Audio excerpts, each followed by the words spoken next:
Wait a minute. What's this say? Okay, you on? All set. Yeah.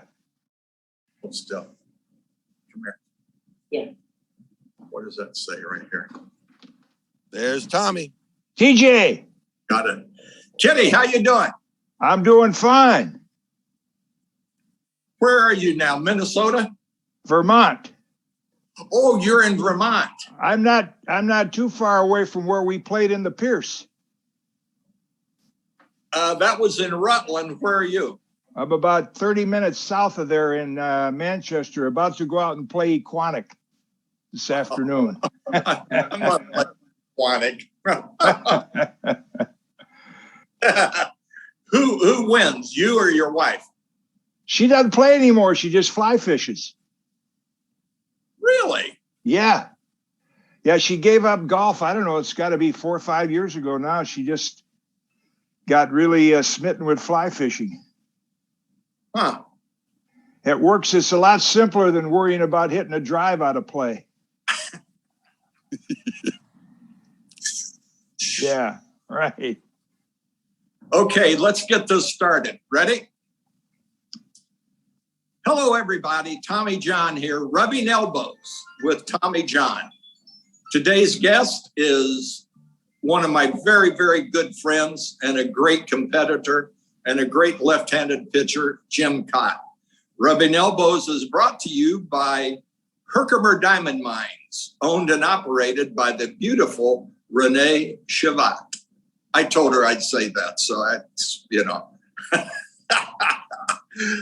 Kitty, it's good to have you on, seriously. Well, it's good to be with you, TJ. And, you know, when I got the call this winter about being inducted into the Hall of Fame, I felt, well, that's a good sign for Tommy, because I really felt you should go in ahead of me. But our careers were so similar that I think this bodes well for you getting in the next election. And if I have anything to do with it, I will certainly push for that to happen. That's very good. I appreciate it. And as I've come to find out, the Hall of Fame voting it's kind of like Hillary Clinton trashing Trump to get the votes out of there. You got to have somebody pushing your name. Yeah, no question. I had the right guys on the committee. I had guys I played with and against. I had, Ozzie and Mike Schmidt, and Fergie was supportive, Joe Torre. So you need to have guys on that committee that, saw you pitch and know what kind of pitcher you were, and for a long period of time. And that's going to happen. I'm confident of that. My dad told me when I signed to play baseball, I was leaving Terre Haute, Indiana, and they were putting me on the plane. He told me, he said, Tom, remember one thing, no matter what you do, whether it's good or bad, you will forever be Tommy John from Terre Haute, Indiana. And, if I get in, Tommy John from Terre Haute, Indiana, Hall of Famer. If I don't get in, Tommy John, Terre Haute, Indiana, who still can't play golf. Well, that's a good way to look at it. You signed out of high school? No, I went to 1 year of college. I went to Hope College for 1 year. Actually, I was kind of a little kid, athletically speaking, and so I didn't get a lot of looks like Tiger tryout camps and things like that. They wanted their pitchers to be 6 feet. I graduated at 5'10". I was like 5'8", but like you and I had to learn to pitch by, as Johnny Saint used to say, if you don't have the power to get hitters out, you give hitters opportunities to get themselves out. And I had to learn that. Yeah. And I had to learn that at a very young age. So that helped me even in my teenage years. As Johnny used to say, we're all in the business of fooling people. So you tried to fool them and trick them. And that helps when you learn that at an early age. Well, that's the one thing I had guys with the White Sox. I had one of the best pitching coaches I was ever around, a guy named Ray Berries. Oh, yeah. The other two guys that really helped me were Gary Peters and Joe Harlan. And Joel just passed away a couple months ago. But I watched them, asked them questions, And I learned how to pitch by watching my teammates or watching you or watching Robin Roberts or watching guys who were successful. And, you know, and nowadays, I don't know what they do nowadays to determine if you can pitch. Yeah, I don't think that seems to be the last prerequisite is can he pitch. Now, when the Twins drafted their number one kid last year out of high school, I was with all the scouts and they were raving about, you know, how he could throw near 100 miles an hour. And they were talking about his makeup and everything like that. And I said, well, the one thing I haven't heard you say, can he get hitters out? Well, that's the last thing that comes out. I said, where's he going to pitch? Well, he's going to go to Florida and he'll pitch about 15 innings this year. Well, compare that to, and he will be at my induction, Jack McKeon. At 19, I pitched for Jack in Missoula, Montana. And all he did was throw me the ball and said, kid, you're going to get the ball every 4 days. You might pitch a little relief in between because we only have 7 pitchers. So I pitched almost 240 innings at age 19. And I'm sure you did in the minors. And that's what helped us learn how to pitch. You learn how to pitch by pitching. Right. Yeah. Yeah. I mean, you don't learn it like when you run sprints, you know, I soon came and you and I used to spend a lot of time on the stationary bike. And of course, our friend Art Fowler's famous line was, oh, Jesse Owens never won any games, or Carl Lewis, if you put it in modern terms. The sprinters, you don't run it over. So Johnny Sain was a big believer in, you know, tinkering with the ball, throwing the ball every day, learn how to spin it, learn how to make it move. And that's how you learn how to pitch. Exactly. Words of the wise. Yes, you just, you know, I learned pitches. Well, I only had 2 pitches when I signed. I had a fastball and a curveball. And that was 1961. When I retired in 1989, I was learning my 3rd pitch, the changeup. And I couldn't throw Johnny's little sliders, controlled breaking ball. Yeah, I still have the spinner here that with the wooden handle shows you how to spin it. I do that. I could never do that. And one, I could control the break by arm angle, by arm and throwing it. And it would be a little harder, be flatter, but it would break. And then if I wanted to get you out, it would be up on top, breaking downward. But, you know, you live and learn, you know, Well, you mentioned their changeup. That is, when I go back to Minnesota, I talked to the fans there about, I said, if there's one pitch that I wish that I had during my playing career, because I said, I was like you, I had fastball, curveball. I learned Johnny's little control breaking ball, but the Twins had Johan Santana and they had Frankie Viola, and they had excellent changeups. I said, if there's one pitch I wish I had, I wouldn't care if I threw 100 miles an hour, but I wish I had a good changeup. Because can you imagine during our careers the number of times that if we had that pitch, we would have thrown it in a certain situation? But they never really encouraged us to learn that pitch. That was, you know, it was fastball, curveball, and that was about it. The slider for a long time was taught the wrong way. So a lot of pitchers, like the young Baltimore pitchers, all hurt their elbow. So you kind of shied away from the slider. So as you mentioned, you just learn to kind of change speeds on the curveball, and you felt like you had 2 or 3 different pitches by doing that. I lost a job broadcasting for the Yankees by telling somebody on the air. It was Bobby Mercer and me. Bobby was doing play-by-play. I was doing color. And they said, Tommy, you're going to have a 3rd person in the booth. I went, oh, who? Susan Waldman. Yeah. And I went, wow. Okay. So we're going along and, you know, going back and forth. And she said, well, his slider would be much better if he got on top of it and pulled down to get that downward break. And I looked at her, and the words that came out of my mouth cost me a job. I said, Susan, what year did you win 20 games?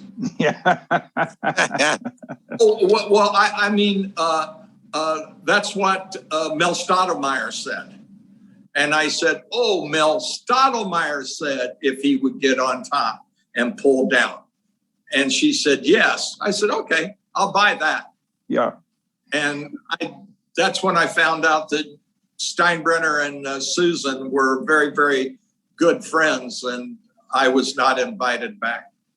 Well, to your point, I think a lot of the coaches today, and they're very helpful from a mechanical standpoint, but I'd always said, they can sit up there in the press box and tell the pitching coach and the manager, well, this is what our information says. You need to throw this guy a slider here. Well, if they've never been on the mound during a pressure situation and they don't know how your breaking ball feels today, they don't know how you've done in the past against this hitter, that may not be the right pitch. So the analytics and all that information can be good if you keep it up in the office to evaluate players, but nobody that has not been on the mound like you and I have in pressure situations, they don't know how it feels. So they can't really tell me what to do in that situation. Well, yeah, you're right. There are times you go out there, and like I said, I threw sinker curveball, and I'd pitch in a game and my sinker wasn't there. What does that mean? I don't throw it? Right. No. Yeah. It means that I keep throwing it, but I throw it in spots where I couldn't get hurt, and I would use my curveball more. And it just, I don't know. Kitty, in this day and age, I don't watch baseball a lot. I don't watch baseball a lot. Well, you're not alone. I mean, I talked to my good friend Bill White, who was my broadcast mentor when I did Yankee games. Yeah. I talked to a lot of my I'll see a lot of them. We're going to have our 40-year reunion of our 1982 World Series team, the Cardinal team. And most of them say really don't watch the game anymore. And even with my grandsons who are in their 20s, there's really not enough in the game today to make it exciting for the young fans. See, I was so privileged. My last full year was with the 82 Cardinals, and we won the World Series.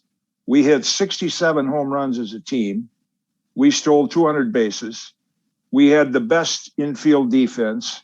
We could play defense. We could pitch. Whitey Herzog said, get me 10 singles tonight, guys. And then Willie McGee will turn a single into a triple. And that was such exciting baseball. And we don't have that anymore. It's kind of become home run derby. And I don't know. I'm trying to get a feel for, do the young fans really like that, just to go to the game and see, well, let's see how many home runs we could see.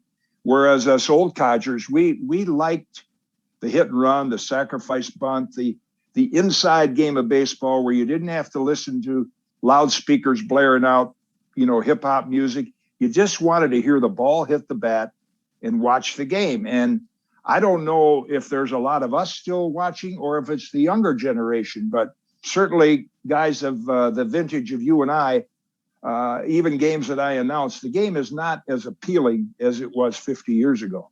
No, it's not. No. Did you have a walk-up music when you hit? No, I'll tell you where walk-up music started, by accident. And you probably know, you got traded for this guy. But when Dick Allen was having that big year in 72 for the White Sox. Yeah. And when he came up, he was on a tear. He literally single-handedly almost led them to the division title.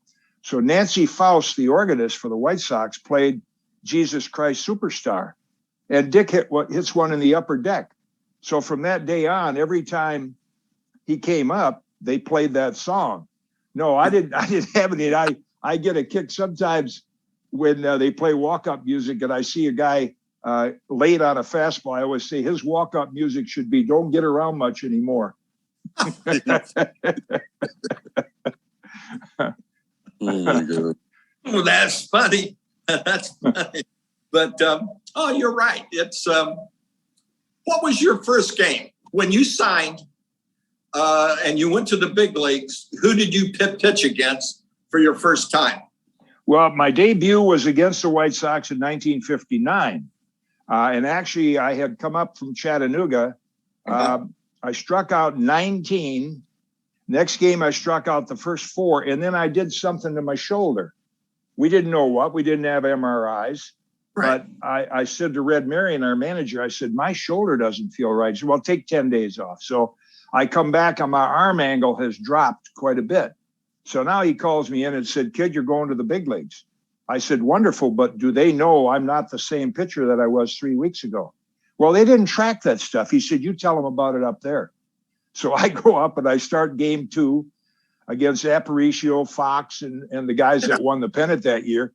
And I lasted about 2 innings, and the pitching coach said, well, what happened to you? What's going on? And then shortly after that, they found a little like a fatty tumor down between my ribs that they operated on. But see, that would never happen today because they track every time you take a breath, for crying out loud. But that was my debut, which was not very good. And then after the little minor surgery, I was on the shelf for about 5 weeks. And then I actually got to pitch to Ted Williams near the end of that and didn't do too well the first time. I did get him out in 60, but the first guy I faced was Louis Aparicio in 59. Wow. Louis Aparicio. Wow. Yeah. One of the White Sox wives came up to the manager when I was pitch. And she said, I want my husband off the infield. We're trying to have a family and I don't want him to get hit. Hard off Tommy. Yeah.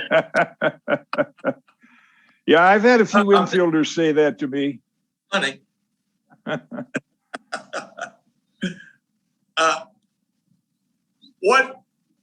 What was your most exhilarating experience? World Series? My top thrill in baseball was when Bruce Sutter threw strike 3 past Gorman Thomas in Game 7 of the 1982 World Series. And that enabled me to wear a World Series ring. I went to the series in 65 with the Twins, and I ran into our good friend Sandy Koufax 3 times, and we lost in 7. And then 17 years later, I get back. I did not realize that was the longest period of time any player ever had to wait between World Series appearances. Well, then when we won Game 7, I later found out from the Elias people that no professional player in any professional sport has had to play 24 years before getting a championship ring. So that's not a record of accomplishment. That's just a record that I'm grateful for, that I got back to the World Series in my last full year, and I finally get a World Series ring. When you pitched in the World Series, did you try to do anything differently, or did you just pitch Jim Kaat style? Well, at that time, TJ, I was a lefty-lefty reliever. I still wanted to start, but Whitey came to me and he said, I want you to be my lefty-lefty guy. Like in Kansas City, he had a lefty named Steve Mingori. And and he said, I'm going to build my staff from the 9th inning back. We're going to get Bruce Sutter. I want to build my bullpen first and then my starters. And so I said, good, I'll do that. So my job really was to just come in and face left-hand hitters. So when I went to spring training that year, all I did was drop down sidearm. I tried to learn, to control my fastball moving across the outside corner, and then the other fastball I tried to kind of buzz up and in with a little movement and then a sidearm curve. That was basically my style, no matter who I came in to pitch against, because it was probably going to be 95% left-hand hitters. And the World Series, like I faced Cecil Cooper, Jimmy Ganner, Ben Ogilvy, guys like that. Those were the guys I'd just come into. One time I got to face my good friend and teammate Teddy Simmons, and he had a flyout or something. But that was rare for me to face a righty in the World Series. Whitey Herzog was a little early before his time, wasn't he, with his thought process? Yeah, I think so. He was, Chuck Tanner meant so much to me as a manager, because when I thought my career was over, I was 4-6 in 1974. and I thought he was calling me in to release me. And he called me in. He said, "You know, Chuck, he's the most positive guy in the world." And he slapped me on the back and said, "You've been averaging 15 wins a year in this league for 15 years. I think you can still do it." He said, "You're starting a week from Monday against Cleveland. Go down with Johnny Sane, figure something out." And I ended up 21-13. So I say Chuck Tanner was important to me because he kind of resurrected my career. But Whitey Herzog that you referred to, Whitey was kind of a genius in the dugout. He always seemed to be ahead of the other team. He always seemed to bring us relievers in situations where we were facing a hitter like you were not in. Like he wouldn't bring me in today's game and say, "Here's Mike Trout, pitch against him." No, he's going to want a right-hander against that. So he was really good at matching up his bullpen. And to me, from a manager's standpoint, that was the most important thing. Now with all the science, they kind of do that, but what all the analytics tell them. Yeah. Now that was, the manager that taught me a lot about pitching was a manager that had no idea about pitching, and his name was Eddie Stanky. Oh yeah, curveball to start the game every game. Well, Well, the reason I threw a curveball to start the game, he didn't want the first pitch of the game be hit out of the ballpark for a home run. Okay. If you don't want that, I'll throw a curveball. Yeah. All the years I pitched after him, I threw one fastball, and it was in Atlanta, and I'm trying to think who it was. First pitch of the game, I threw a fastball up and in, and he fell back, and it hit the dirt. And I go, "God, I'm sorry." I said, "My curveball backed up." And he just laughed. He laughed. But all those years, nobody set on my curveball, first pitch of the game curveball. And I don't know why, but here's what Eddie Stanky told me. Called me in. He said, "Young man, sit down. I want to go over last night's game." Okay. First hitter, what did he do? Grounded out, shortstop to first. What pitch was it? I said, fastball. What was the count? 2-2. Okay. Second hitter. I had to go through the entire order of the hitters I faced, what they did, what the pitch was, and what the count. And I said, "Why are you having me do this?" And he said, "Tommy, if you don't know what you did to these guys the first time, second time you face them, how are you going to know what to pitch to them when you get them in the 7th, 8th inning on the third time?" I said, "Oh, okay, I see." And I went like four different games. Boom, boom, boom, boom, boom, boom, boom. And the fourth one or fifth one, I just rattled off 1, 2, 3, 4, 5, 6, 7. And that did more for me as a pitcher than doing the curveball or whatever, is knowing what I threw and when I threw it. Yeah, that's a good point. I mean, I enjoyed all the years. I used to go to my friends' Hall of Fame inductions, and I would sit on that Otis saga between Warren Spahn and Robin Roberts. And of course, Spahny kind of taught me, just a quick aside to today's pitchers, they get limited to 100 pitches, 80 innings, but if they never get their legs strong enough by pitching deeper, they'll never be able to go deeper in the game. So Spahny, he always took that little hop step and throw the ball into second base. That's how he strengthened his legs. So I learned that from him. Robin, we start to talk pitching. He said, they used to ask me, "How do you pitch Willie Mays?" And my answer was, "Tell me the inning, the score, and the count."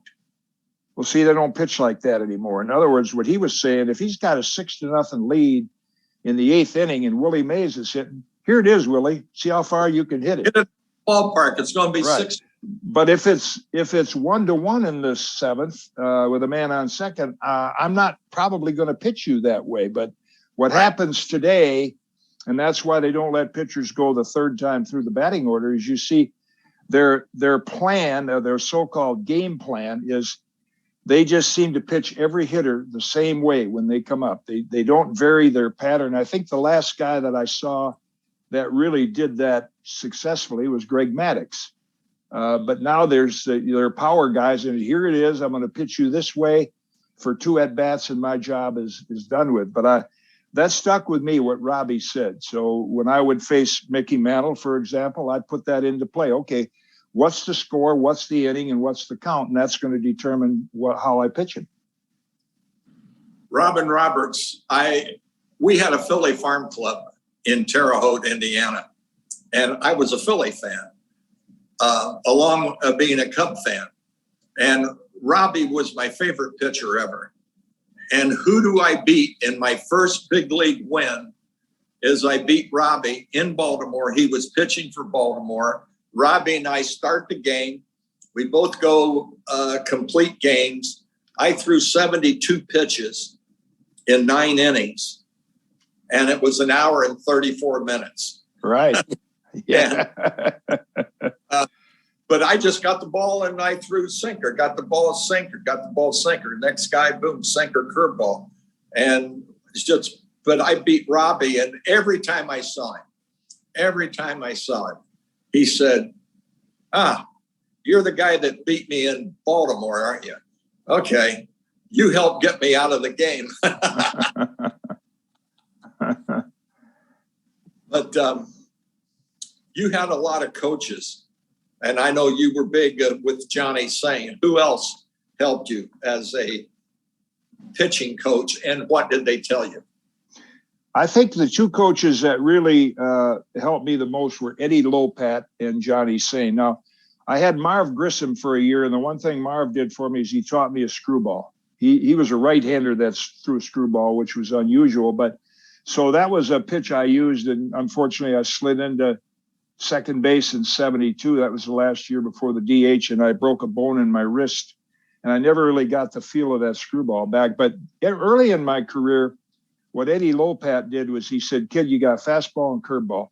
You want your curveball to work for you. And what he meant by that was, say if I face Mickey Mantle and they would say, well, Mickey's a fastball hitter. Okay, but if I throw curveball 1, curveball 2, now he's a better fastball hitter on 2-0.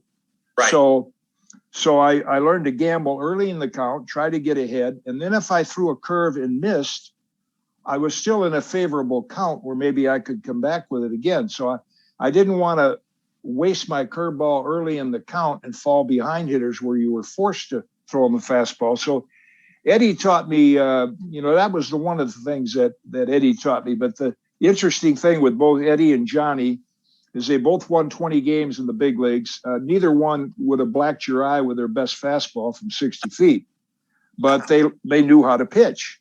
Right. And so that's what was helpful to me, is to learn how to give hitters opportunities to get themselves out. And they were 2 guys that really epitomized that.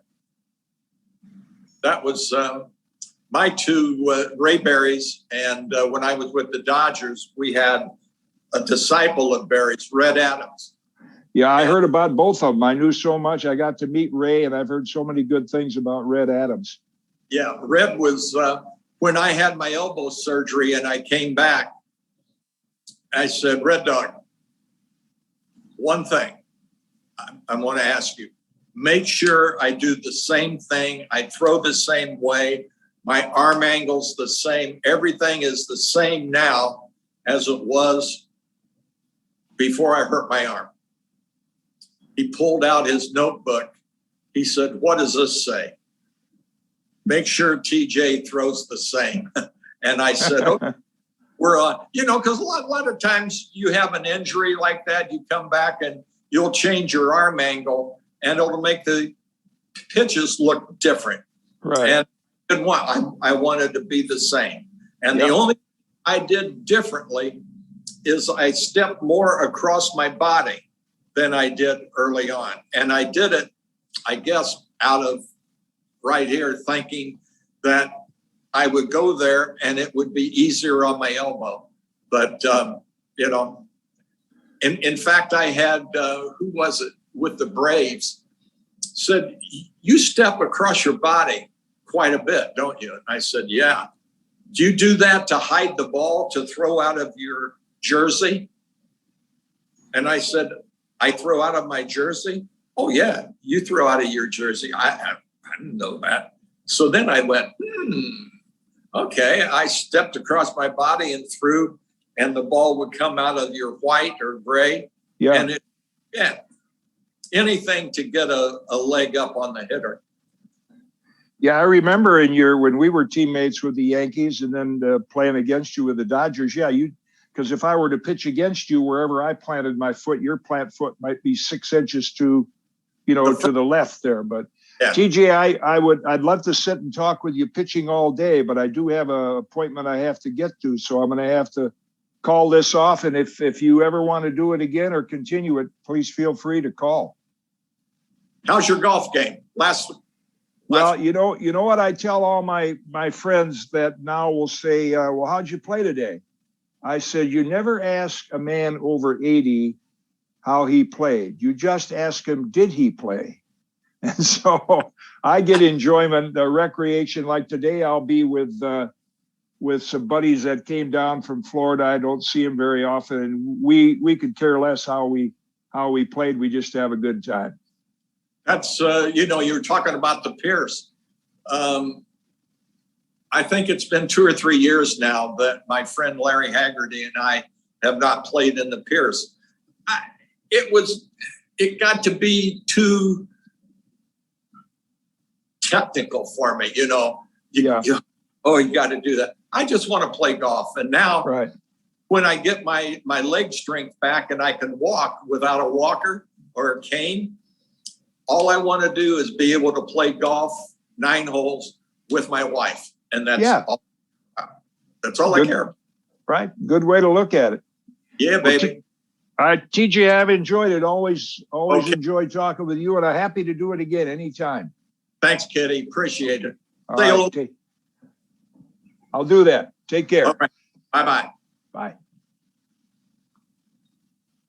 Cheryl.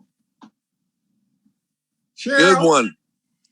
Was it? Hey, that was a good one. 2 old guys talking about time. No, we made history. I'm telling you, the most experience of 2 people talking in baseball and MLB history. That's pretty cool.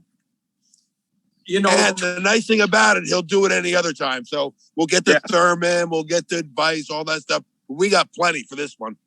Okay. Cheryl. Hey, happy birthday. I'll talk to you soon, man. Thank you. Appreciate it. Bye-bye. Recording stopped.